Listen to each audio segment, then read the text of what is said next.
I was only able to meet my father in the year 2010, October. I still remember that time perfect. It was the year 2010 in October. I remember I was playing outside with my little brothers in the streets. Shimanele Sello. So as we were playing, my mother called us. Johannes Sello Shimane, come. And we went to her. And her tsenaka mo ntlung, I remember quite well seeing my father and Mospilong. And we just went to him and gave him a big, big hug. We cried, all of us, even my father shed some tears. And there was a moment where I was able to feel the warmth of hug from my father. We spent that day together, and finally he left, and we went to play.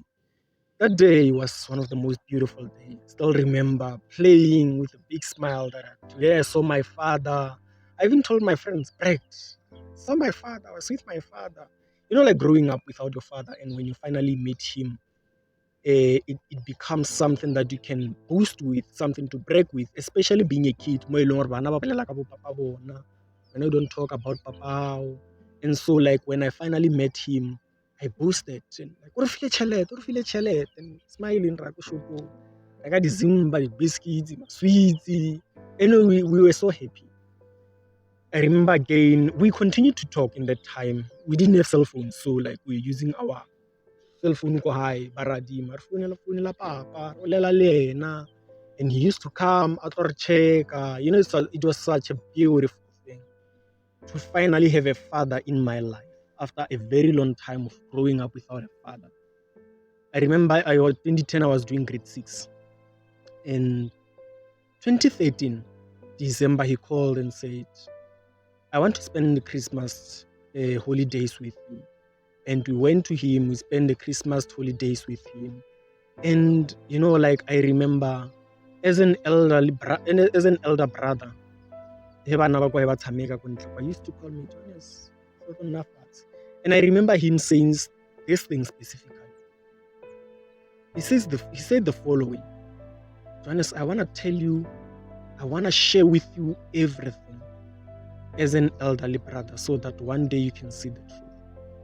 So many things that my father shared with me. So many things. Sometimes we joke, make stories, tell us. And from there, we started communicating. And I remember when we had to come back home in January, finally going back to school, my father was heartbroken. You know, like seeing us going back home in January after spending some quality time with him, getting to connect, it broke his heart. It even broke my heart as well. Because we Napele High and my little brothers came after a day or two, because it wasn't easy for him to let go of us. And like the memories we shared together were such beautiful memories. And I remember in 2018, I was still in Brett because I went back to Brett in 2016.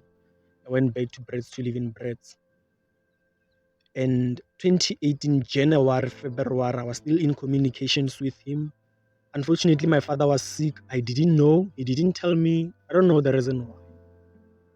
And we talked a lot during 2018, the beginning of 2018. And then in my father, I made it in my heart that I'm going to live with him. You know, like I don't know what was going on in my mind. In that moment, the only thing that I had in my mind was that I'm resigning in June. I mean, it wasn't. I thought I'm resigning in July after my leave, and then I'm going home, just going back to Limpopo to live with my father.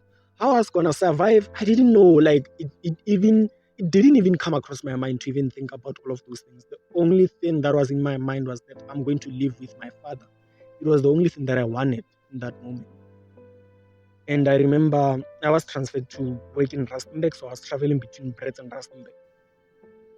And I thought, okay, on my leave, I'm leaving in July, and in June, before my leave, a there were some incidents at work because we were working with elderlies.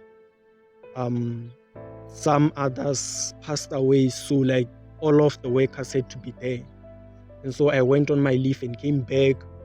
The week when I was supposed to go, I remember I went back, I packed everything, I went. And when I was with my uncle just before I left, we were working. My uncle is painting. So that day, I was with my uncle, we were painting. He received a call and his mood just changed. I remember he left everything in his suit and he looked at me while on a phone call. It's like he never does something like that. It was something that is out of the extraordinary, like something that is it's unusual of him to do that.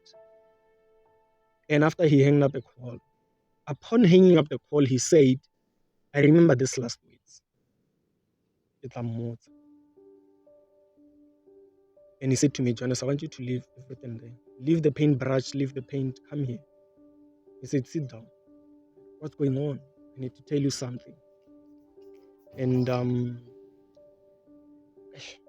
in that moment, he said to me, Jonas, your father passed away. I was so broken. That was what was going on in my mind was, God, why? You know that I've decided to go and live with you. Why? Why? It broke my heart.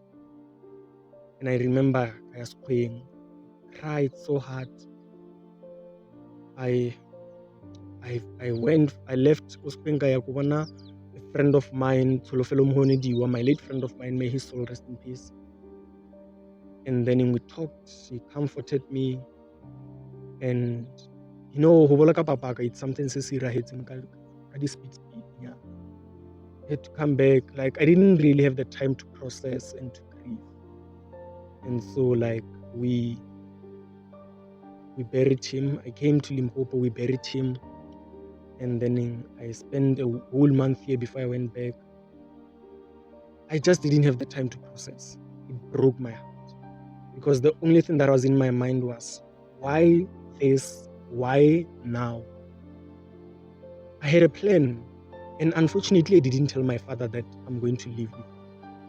I wanted it to be some sort of a surprise to see that his son is now making up his mind to live with his father. I wanted it to be a surprise. But unfortunately, only God knows, for whatever reason, he passed away.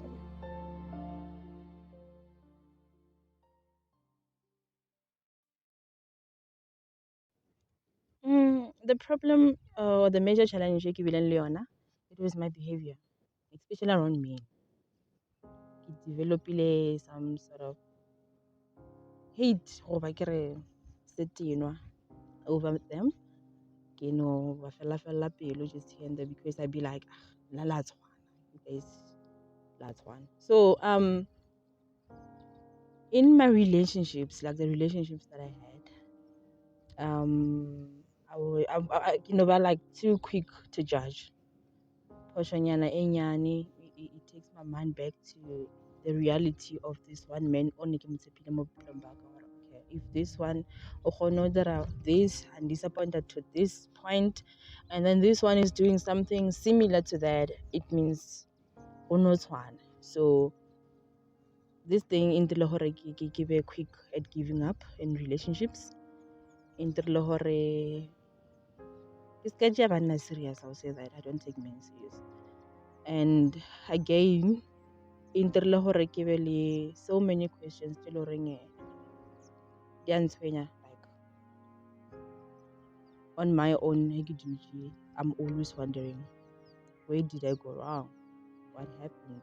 Why were there so many whys in me tse leng hore till today ga ke na dikarabo tsa gone. So yeah, and again I would say it's not actually a challenge, it's the beautiful part, I would call it, of the relationship e nna le papa ka ke bile le yona le ena e le horeng e benefitile. I was able to write a book I was able to write a book. Uh, the long journey. The book it described how much I waited and waited for the past 20 plus years, till to date. Yeah, till to date. How much I waited for a change, how much I waited for a promise to be delivered on. And Kitlanore, me writing that book, it was a beautiful transformation of accepting or trying to make peace actually with the whole situation. But otherwise, the dysfunctional relationship between me and my dad entered a lonely child.